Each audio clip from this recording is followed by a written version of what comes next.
So hello বন্ধুরা, কেমন আছো সবাই? আশা করি সবাই খুব খুব খুব ভালো আছো, আর আমি তো খুব ভালো আছি।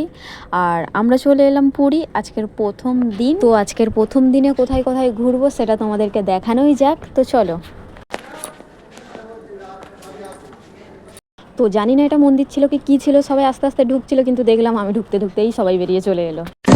তো সেখান থেকে বেরিয়ে আমরা একটা অন্য মন্দিরের উদ্দেশ্যে রওনা দিলাম। আর এই যে দিদি একটু সরে যান, না পিছন দেখতে দেখতে যাচ্ছি, অন্য সাইডে একটু ভিডিও করতে দিন, মানে একটু সাইড দিন। ও দিদি তুমি, আচ্ছা ঠিক আছে চলো।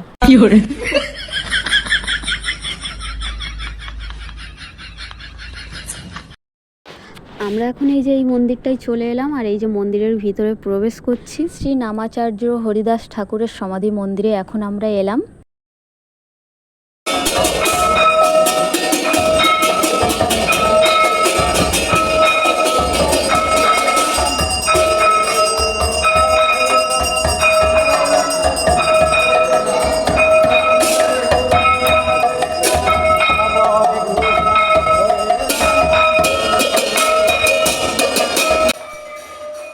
আমরা যখন গেছিলাম তখন তার কদিন পরেই রাখি পূর্ণিমা ছিল, আর ঝুলন পূর্ণিমার জন্য এই যে দেখতে পাচ্ছ এত সুন্দর সাজানো হচ্ছিল।